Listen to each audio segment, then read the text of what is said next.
Good afternoon. Welcome to Watercolor Painting in the Afternoon. I'm Beth. And today I've been debating about doing this for a while, taking a picture that I'm going to paint and taking you through the entire process of how I do it. And it's not because I'm so great at doing this, it's because I am learning this process and I kind of want to record it so that I'll remember it too. And I wanted, perhaps I will be successful at this and we can all learn something from it. And I think it's worth recording. The first thing that I did, I wanted to paint a rose, and I wanted to do it in a more realistic way. I've seen so many people painting roses sort of like this, and I'll show you what I mean. This is a Tombow water-based pen, watercolor pen, and what I usually do is to paint a very loose rose by simply starting with the center, right? And then you paint these little curves around the center, and they get bigger as you go around. And eventually you've painted this quote unquote loose rose, right? And it looks kind of like this. And then you can come back in and you can make the center, if you're using actual watercolor, you can make the center darker and the outer petals lighter. You can't do that with the Tombow because it's all the same, all the same value. But you end up with this loose rose, and it's very pretty and all. But sometimes I want to do something that's a little bit more detailed and realistic, and that's what this is.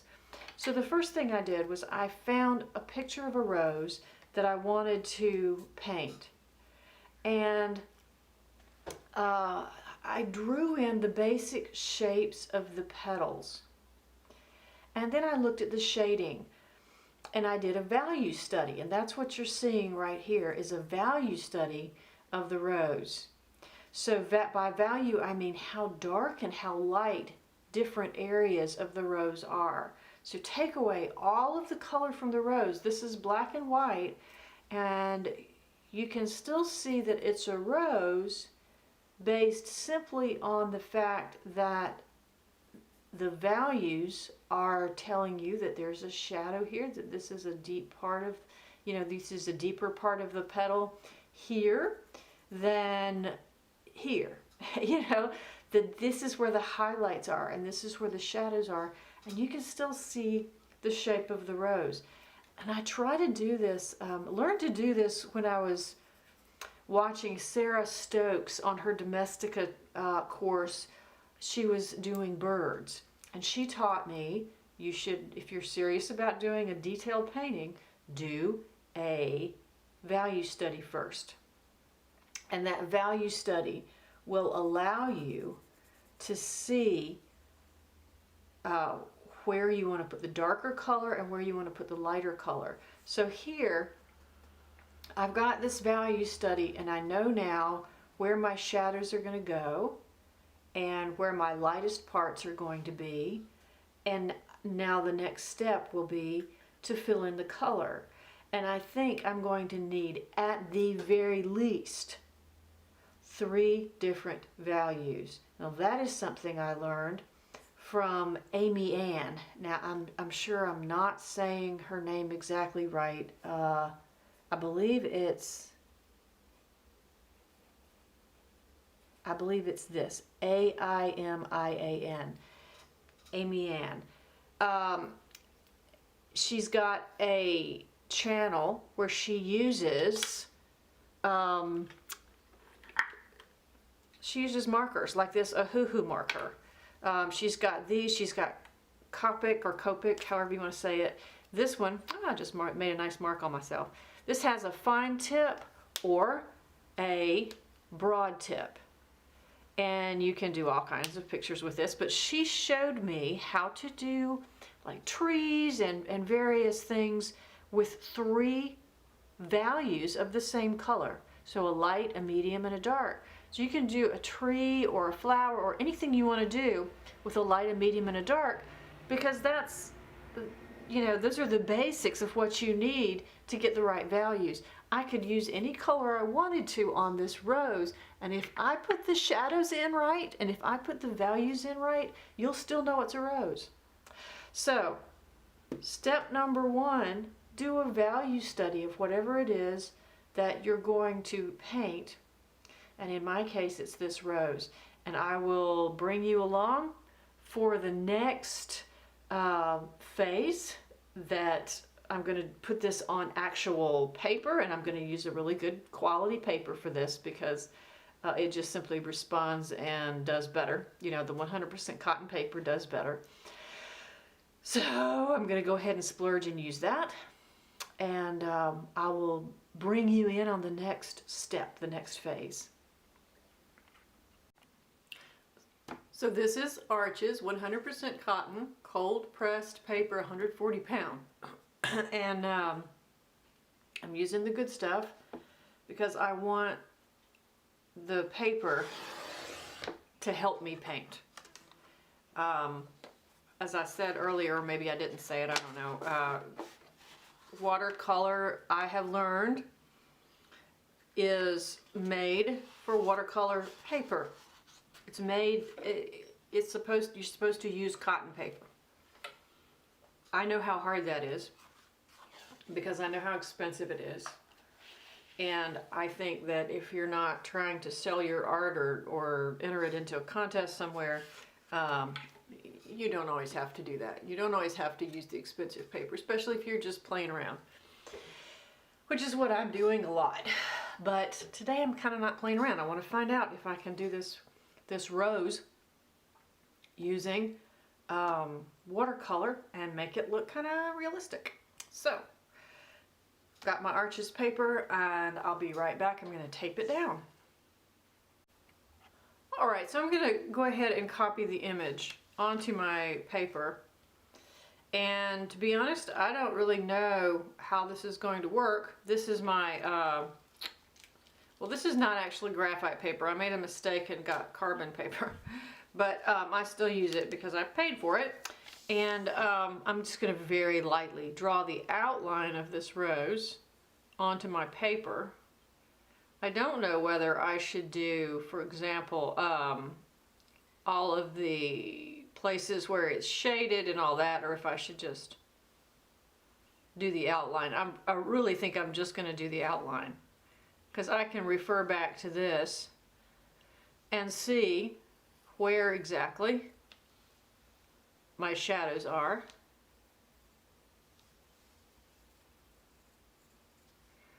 Okay, excuse me, I'm so sorry, I keep clearing my throat.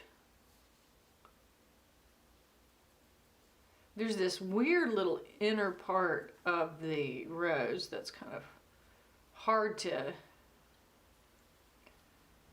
do exactly, hard to picture exactly. It's just a lot of very deep shadow.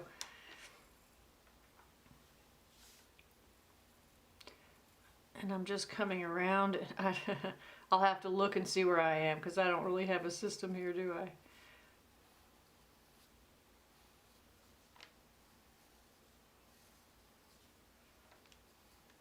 And I don't want to do this really super dark, because I don't want it to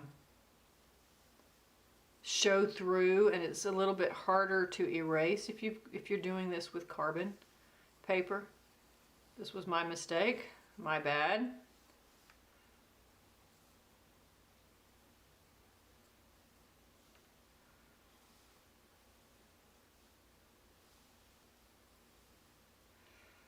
And then I've got some leaves. I'm not sure I'm going to put those in yet. Let's see what we've got here. Oh yeah, that's plenty dark enough, isn't it? And I think that about copies what I have here. I'm going to keep this close to me so that I can see the values that I'm using. And I'm going to start my first step. This was actually the first step, so this will be the second step in painting this more detailed rose. Hope you'll stick with me. So my next step is to come up with the right color for my rose. This is a pink rose, so I can go in a few different directions. This is alizarin crimson, and I can do that in various with various values. I don't even know what red this particular thing is right here. This is just something that came out of a pan. It was not even, you know, there was nothing labeled on it really, but it's a pretty red and I could use that. I also have quinacridone rose and I can use that. Let's see, just a little tiny touch of it right there. I just want to see what the color looks like. And that's a very beautiful pink. I may end up going with that because that's really pretty. And I also finally, I have Winsor & Newton Professional Permanent Rose, which looks like this right here. And it's got a tiny bit more yellow in it, I think, than quinacridone rose. I know they look very similar, probably almost exactly the same, but I can see that this one has just an itty bit more yellow in it. And I believe I'm going to go with the Quin Rose right there. So here's my Quin Rose, and got my paper all taped down. I'm going to set this aside, but I'm going to keep it where I can see it. And I'm going to go ahead and begin on my rose. Now I think the first thing that I'm going to do is put down my first value of pink. And you know what, I think I'm going to, before I do that, I'm going to erase some of the darker lines. I really don't want those showing through. Okay, and that's pretty light. So let me just fill this with water. It's nice clean water, well, relatively clean water. And I say that, and then I got little specks in there. And we're going to lay down the first layer of value of color, and the lightest value, because even the highlights on this rose have some color in them. It's just that it's a very light color. So we're going to start off with that lightest pink.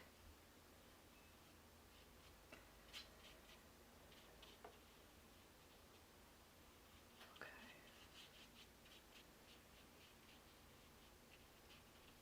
I hope that's not glaring. There's no glare on that.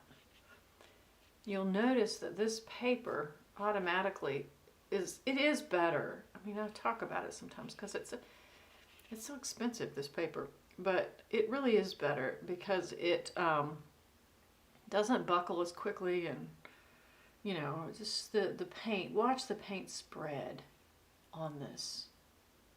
Watch the paint spread. It's just so nice, isn't it? This may actually be too dark of a value. Maybe not though. No, it's not really. I'm going to spread it out first. Let's see what happens. You see how evenly it spreads out on this paper. So, and that was something I did not get with the wood pulps. But like I was saying before, this is a different picture. I'm trying very hard on this one to get a nice detailed flower. We'll see. So that's the first layer, and I'm going to have to let that dry. All right, I'm going to start putting in, now that this is dried, I'm going to start putting in my medium values. I don't want to get these too dark. I can always go back and add. I cannot so easily go back and take away. So let's start right down here. I've got this area that's a little bit darker. It's in a medium value. And I'm also referring back to my picture that that I have up on Pixabay, the rose that I'm using. And I will leave a link to that photo in the description box.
Repeat that because that just cut off on me.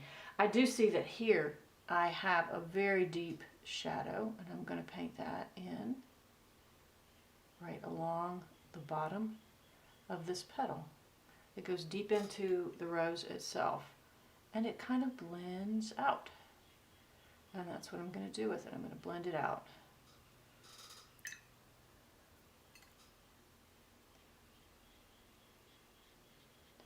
All right, so that's the first one. Second, this right here is a lot darker, and so is this. So you see, I had already painted it a medium color, and now I'm going to go back in with the darkest color and make sure that it really does look like the dark shadows on this picture. So let me do just a couple more little areas, and then I'm going to turn it off because I have a tendency to really slow down at this point, and I don't want it to be too tedious.